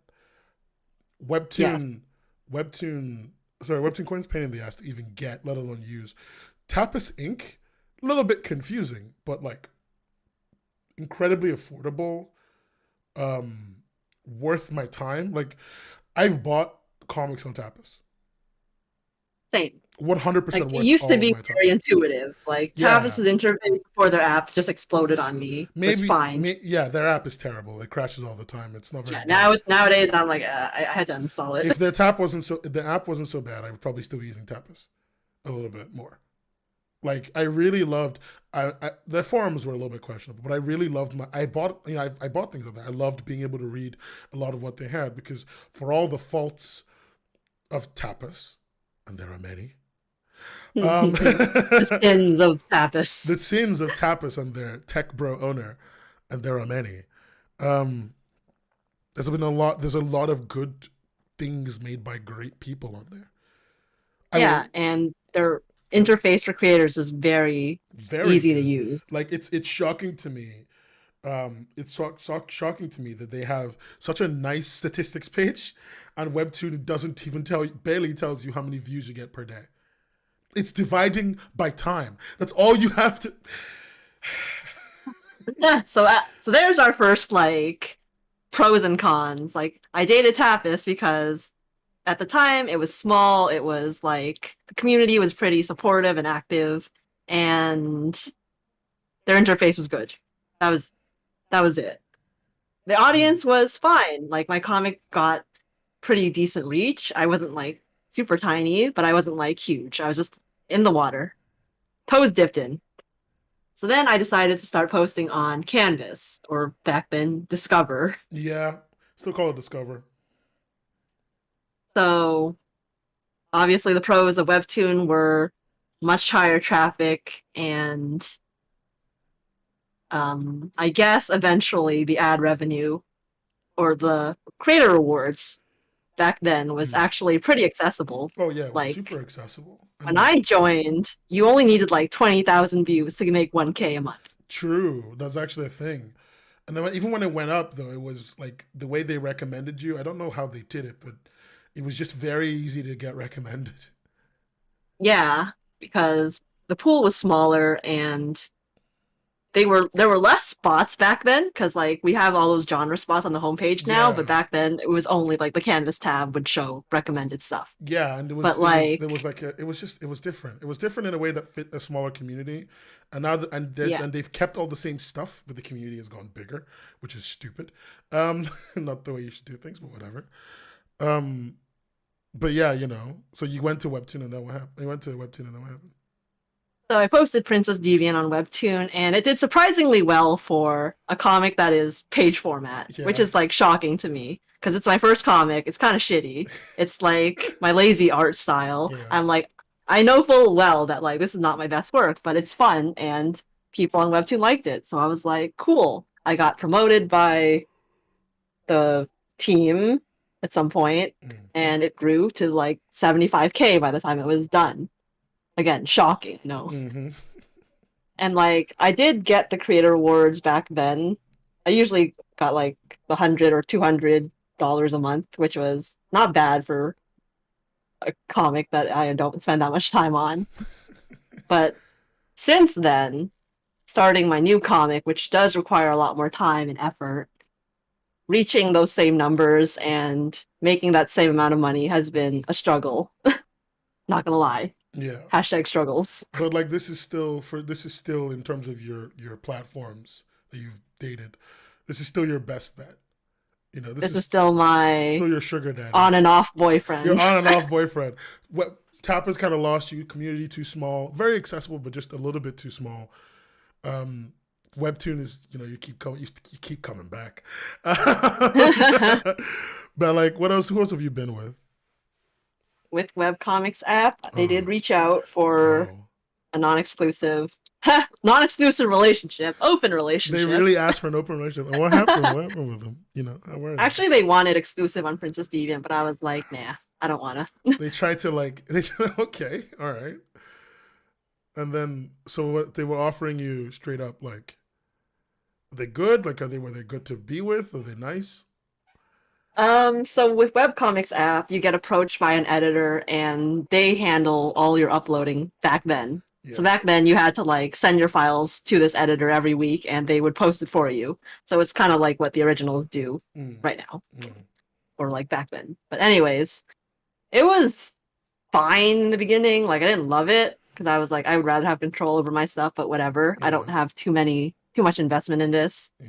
And like at least when they like approach you, you automatically get the ad revenue like unlocked basically. At Oh, least back okay. then. Yeah, yeah. Back then, like on Webtoon and Tapas, you have to reach like this amount of views or subscribers to unlock their ad revenue thing. Mm, While webcomics was just like, yep, you're on our thing now, you get ads. And I'm like, cool. Passive income. this makes sense. Nowadays, they've updated their platform for creators to upload it themselves. So they have their like a landing page, they have a dashboard now. And I feel like it had the toughest problem where in the beginning they focused a lot on promoting the free content because they're trying to get a lot of us artists onto their ship Mm, just to like have more content on their platform. yeah. But now that they have like enough content, they've like narrowed down who they want to promote. They want to focus on their paid content. So people that post for free and don't get priority kind of just sink. Okay. All right. That's. Huh. I didn't know they were this weird. I mean, it's a pretty common problem with these sites. These random sites. Have you been approached by any other people? Any other people like Billy or whatever? I have not. Billy's a Chinese platform. Um, they're a Chinese comics platform. They approached me for something else, so that's why I was asking about it. Um, No, like you've been through it. You've been through it. Chief. Like I'm sorry. It's taking me a second. I was taking it in. I was like thinking about it. I was just like, why have they just wasted your time? They just wasted your Bruh. time. I mean, I've gotten like a couple hundred out of them, so passive income, yeah.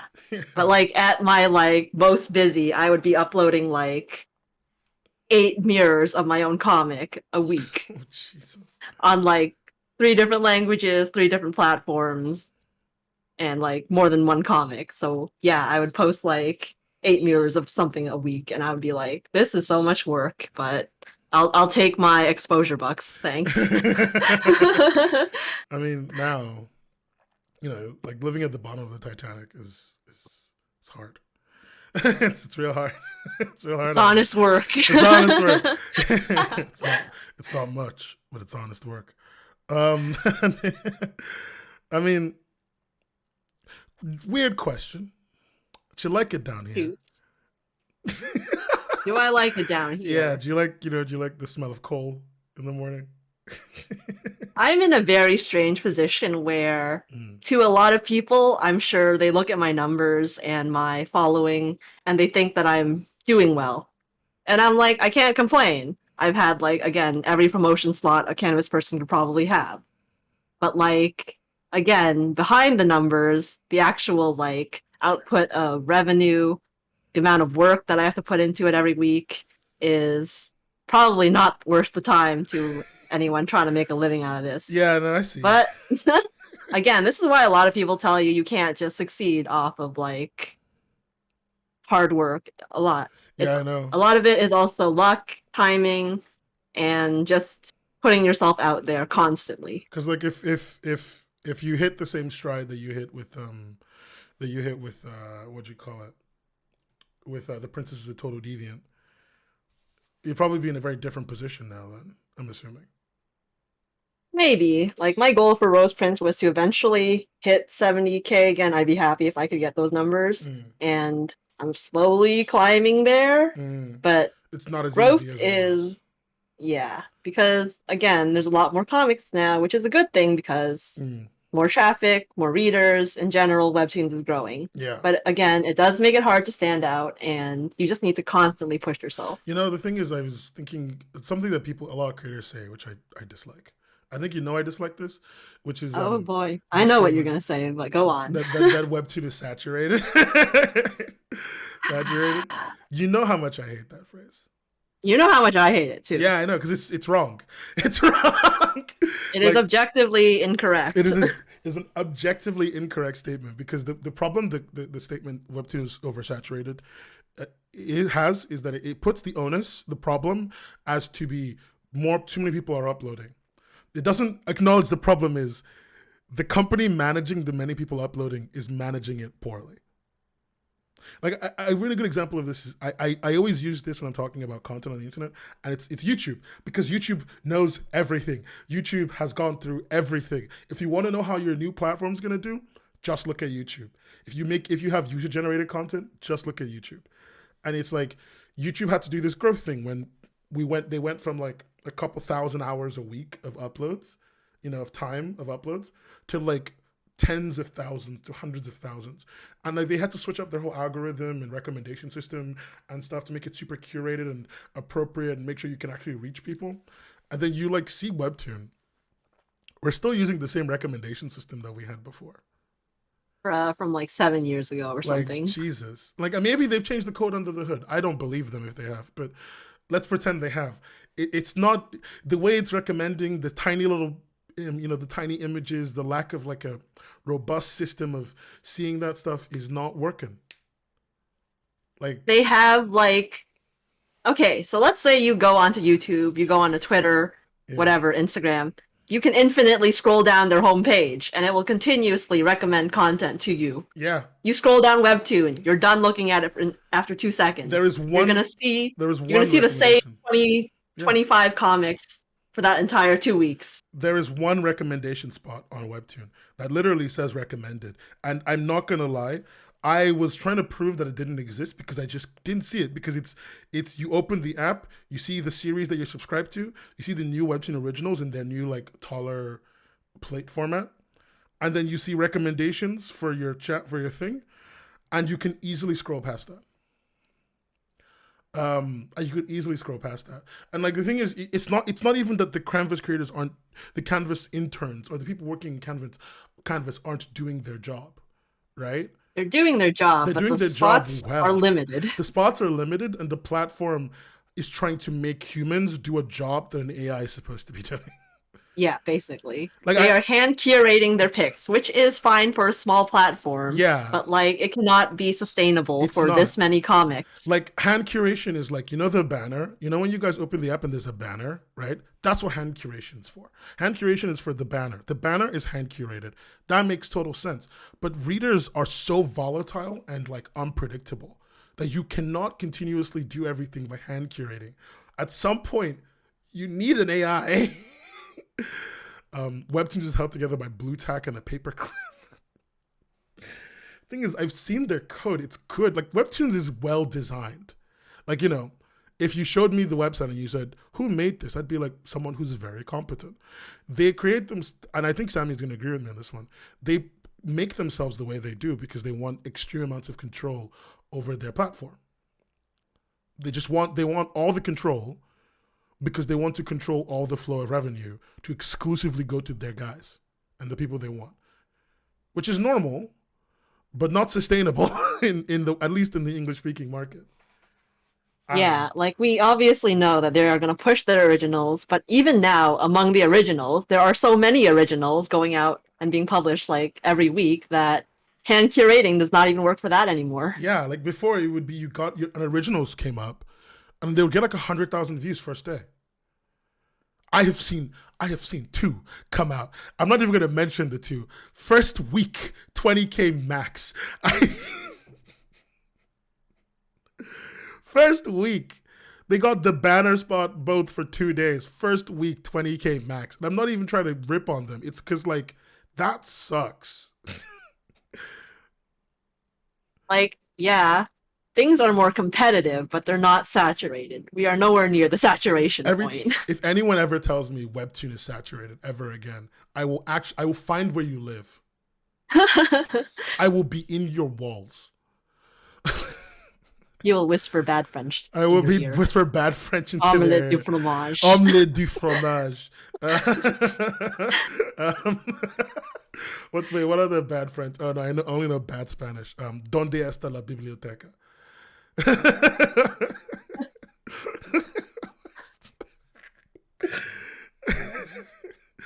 we have like 2 Spanish friends, and I think me is just because I heard that and just started laughing. I don't know if they're watching. They did. They'd just be laughing now. Living at the bottom of the Titanic sucks. And you know, like I think we've kind of gone through a lot of stuff, but I think we've both established it sucks down here. But there's a lot of ways out. But the ways out aren't easy, and you need to pass so many skill checks, barriers, and like nepotism checks just to get there. And it's not my laugh of defeat, but it's acceptance. It's not even like it's bad. It's just like it's not even bad. Like this is the thing. It's the creative industry as a whole. That's all of it. Like, you know, Sammy, you know I worked in film. Like that's all film is. You work several terrible productions with several people you don't like. You work in the rain, and then one day some guy's gonna see you and be like, "Hey, thanks for being here today. I appreciate that you came in on the day we needed you." And he'll write your name down, and then when someone else is looking for a key grip or whatever, they'll DM your name across. It's nepotism. The way out, if you want to leave the never-ending cycle of not doing amazingly well, it's a combination of getting better, always making your deadlines regularly, you know, just at least uploading regularly, being seen often enough. And existing is step 1. Existing is step 1. and just kind of like hoping for that one person who latches onto your work. When I worked on Aerosol with Jay Espin, Snail Lords saw our comic. That's how we got popular before we even got the recommendation from Webtoon. We got popular because Snail Lords saw our comic and like immediately dropped the tweet. instantly. Drop the tweet, drop the Instagram link. And not just Snailors, like 4 other people did. You know, like the work we were making was pretty cool looking and everything, but also, you know, the nepotism was important. It was an important aspect to our creativity. You know what I mean? Yeah, we wouldn't have like made you it. can get lucky and hopefully you'll be noticed, Yeah. but you also need to do a lot of the heavy lifting yourself. You Oh, need to hell yeah. put yourself out there. You need to actually network, communicate, And like there's just do more than your own comic. do more than just make your Unfortunately, comic. You can't sit in your you can't be a little gremlin nerd. You can't go goblin mode and sit, and sit in your room and do nothing else. like as much as I don't participate in these comment contests, I know that they are a very good opportunity for editors to read your work and notice you. Yeah. Because even if you don't win, you could get an honorable mention. They might remember you next time they see a new comic from you. Yeah. And honestly, just get yourself seen. It's true. No. The woman is right. Like, you know, 65% of my audience are they're right. Stalk people that are already popular on there and get them to mention you. No, don't stalk them. Just like I said this before, just like say hi to people. I think one of my YouTube friends is here, or maybe 2 of them. I don't know if Tyler is here, but like Tyler is a great YouTube friend and a nice friend. You know, we're just getting to know each other. We're in the honeymoon phase, and you know, pinging over Tyler and being like, hey, do you want to make something together? Because we know each other now. Or just saying hi. I think that was how our other thing started. Just saying hi. I like what you make and you're pretty chill. Right? So then maybe they notice you. Maybe they tweet about you. Making something that's really good. I hate that line. It's just make quality content. Sometimes it's not even about your content, it's about your presence. True, yeah. It's not just your content, it's the way you get it across, right? Sometimes it's all about your style, about your vibe. Like, I'm not saying you need a gigantic following, like it'll help, obviously. No shit. But like, if people can see that you are a pleasant person, you've interacted a lot with the community, people recognize you and like you, then like your chances of being like recommended to someone else that knows someone else that knows someone else that might have been in. Make fan art for people. Well, this was a really cool one. When we wanted to get recommended, so Jay and I know this lady called Ren famous. She's big in the traditional comic space because you're not asked them to read your comic. We got a clip for that. She hates. I know you're kidding. Yeah, where's the clip? I need to get a media player for when people say stuff like this. Don't make me tap the button. Don't make me tap the button. No, but when Jay and I were making our comic, we wanted to get it across, and we knew this creator called Ren Famous in the traditional comic space, and you know, we were trying to appeal to those kinds of people. So but we also liked Ren Famous. Like, we actually liked them. We've been following them for a while, right? So Jay made fan art of their avatar. And that went a long way, you know. We got a lot of recognition. People started calling Jay for jobs, you know, and our comic got a few more reads from the community. Just be nice, just be chill. Like, if you're confident in your like art skills, or you honestly believe in your content, but you kind of need to do something that's not just your content. Like, find something that other people would be interested in. Like, fan art is a great way to get noticed by people that are not normally in your fan base, because people will be like, oh, I like their style. I'm going to see what else they make. Yeah. No, I'm with you. Oh, you know, Sam, do you know what I'm thinking about right now? I'm hungry. What are you thinking about?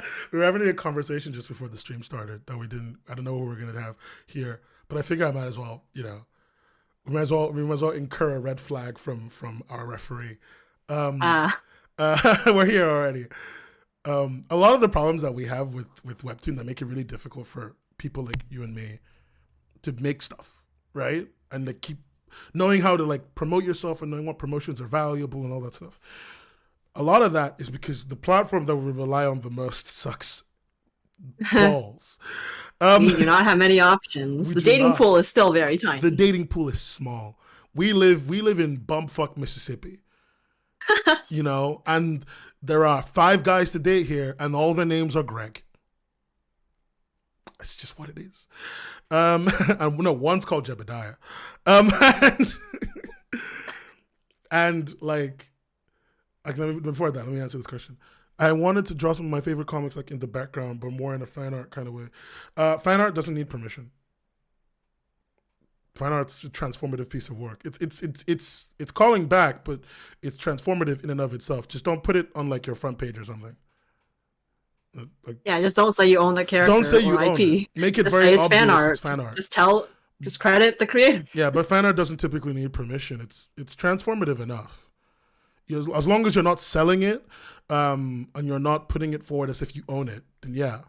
And as long as it doesn't replace the original content. A big part of transformative content is it cannot be a replacement for the original.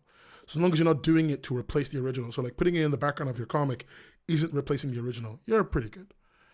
But where was I? Yes. So yeah, back to, we got a double yellow card from the referee. So like, we're talking about the platform that we're on and talking about how difficult it is to like do stuff on there. It's because the platform that we're on doesn't make stuff. Doesn't give us the tools to make stuff efficiently. And like, if you guys watch my YouTube channel, which you should go to, youtube.com/webcomics hub.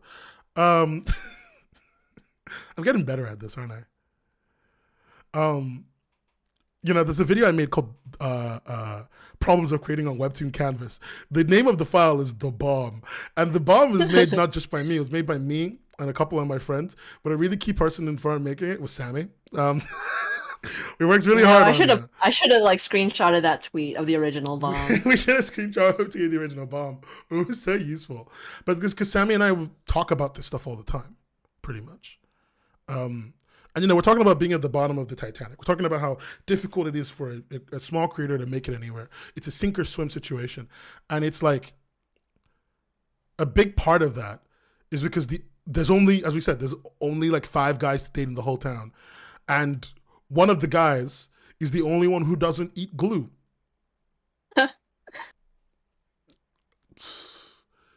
I wish it wasn't. I know someone's going to come at us with the argument that these platforms don't owe us anything, but I, as a user of this platform, am entitled to asking for features and you can ask. They don't owe us anything. Intuitive experience. They don't owe us anything, but frankly, we shouldn't take garbage. Like, that's just facts.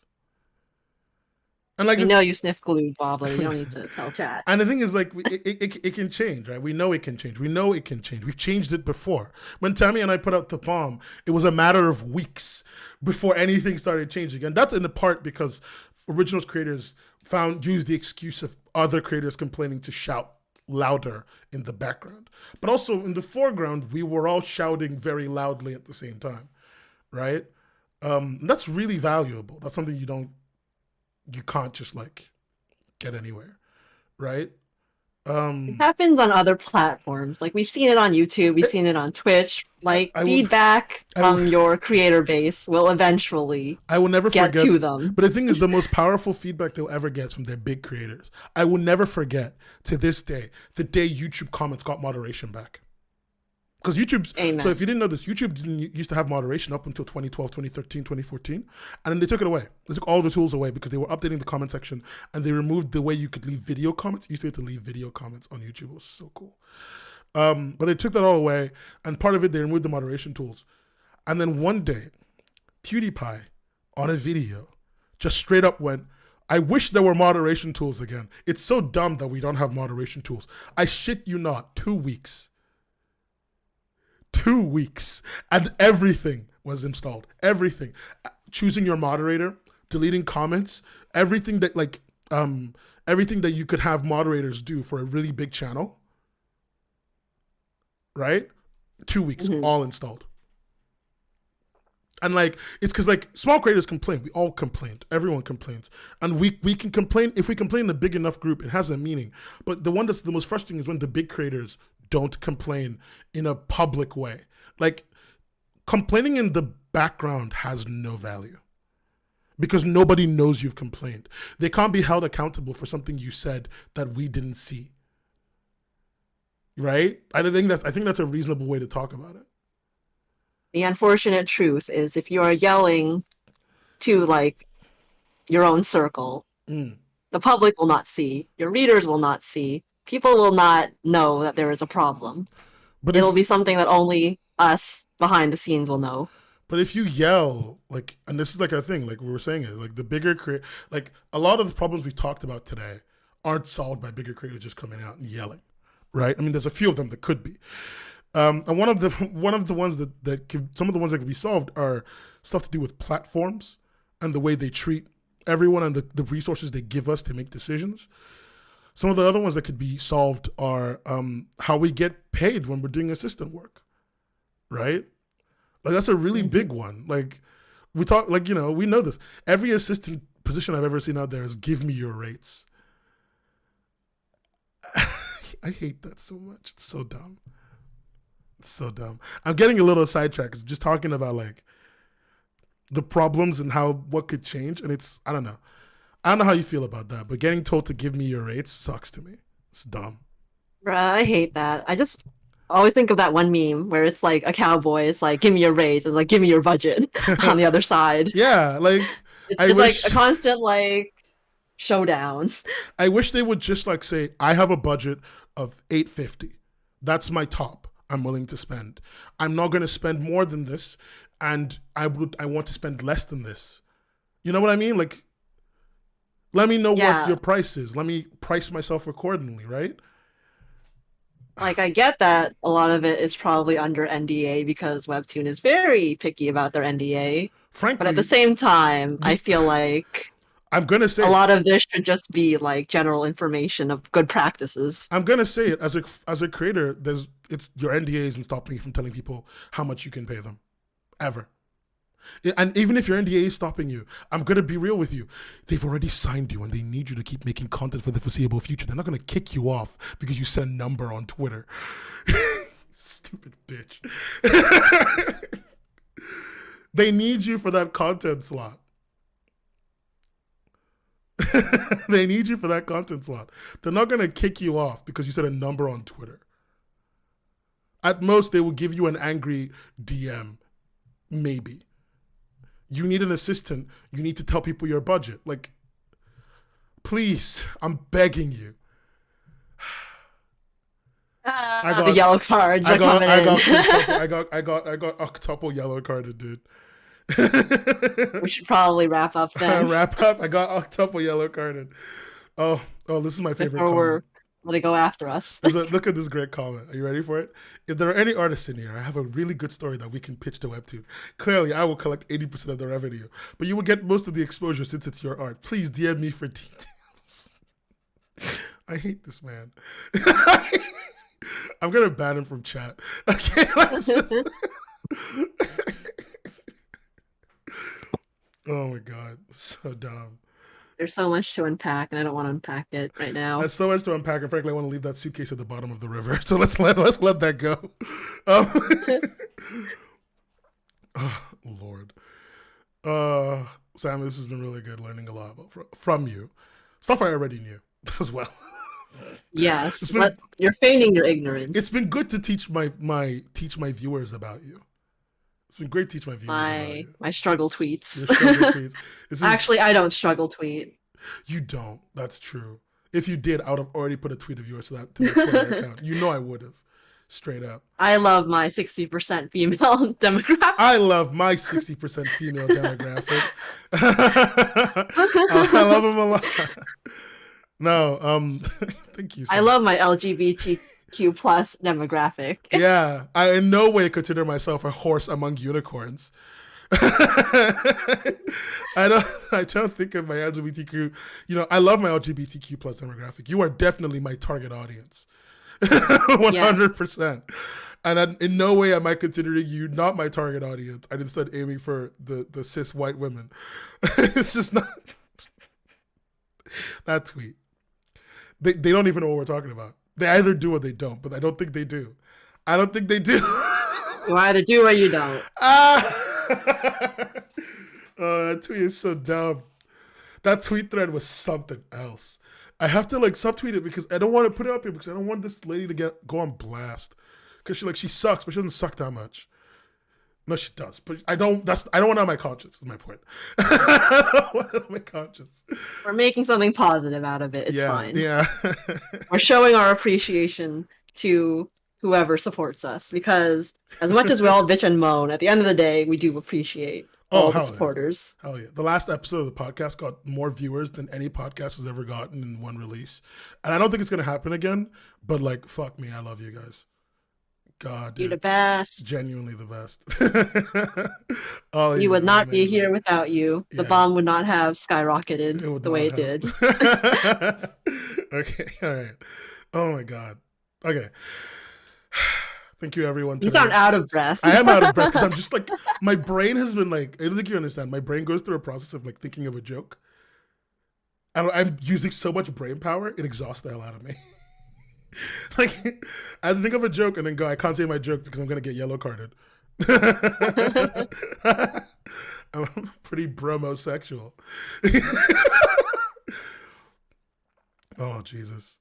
Anyway, what was I going to say? Ah, yes. They got Pride Dragons, too. We got Pride Dragons? Sweet. Love Pride. Yeah, those Pride emotes were cute. Love Pride. Love dragons. This podcast is held together by popsicle sticks and semi-dried glue, but it's the love that counts. It's the love. Thank you, everyone, today for showing up. I really appreciate it. Remember to like, subscribe, share today's podcast with one of your friends. Like, genuinely, I don't even mean that as a bit. Subscribe to the YouTube channel. Follow us on Twitch. I'm going to try and stream more this month because I actually want to get my Twitch channel to be affiliated because I've been so lazy. So this is like the second podcast in a month. This is more than everyone else who used to watch the podcast has ever gotten. 2 in 2 weeks? Come on. We're going to go for 3 next week. Crazy. Hopefully. Oh, going for the triple. Going for the triple. Oh, baby, it's triple. Hit that like button. If you're new here, hit that subscribe button. That's a Philip DeFranco reference if you don't get it. Yeah, there might be other surprise streams over the course of the month, but they won't always be a podcast. But thank you for coming. I'm going to be uploading this up to, the audio version of this is going to be going on to whatever audio platform I can get it onto. So that'll be cool. That's kind of it. We're kind of wrapping up. Thank you so much, Thank you everyone. for joining. Remember to follow me on Twitter at Webcomics Hub, at Webcomics_Hub, and follow Sammy on Twitter at Samurai Flame, right? Yep. I'm also on Instagram, Patreon, YouTube, you name it. Oh, Samurai Flame. And read her comic, The Rose Prince. The prince that is made of roses. It's got everything. It's got drama, love, sex. The sex is only on Patreon though, but like it's got sex. It does have sex. It's not a lie, is it? I will not confirm or deny. As always, I've been Nen. That's been Sammy, and you've all been awesome. I'll see you all on the next one. What's a good outro? Bye. What's a good outro? Pizza's on me. That's what I used to say. I used to say that. It's terrible. I want some za. I want some za. Okay.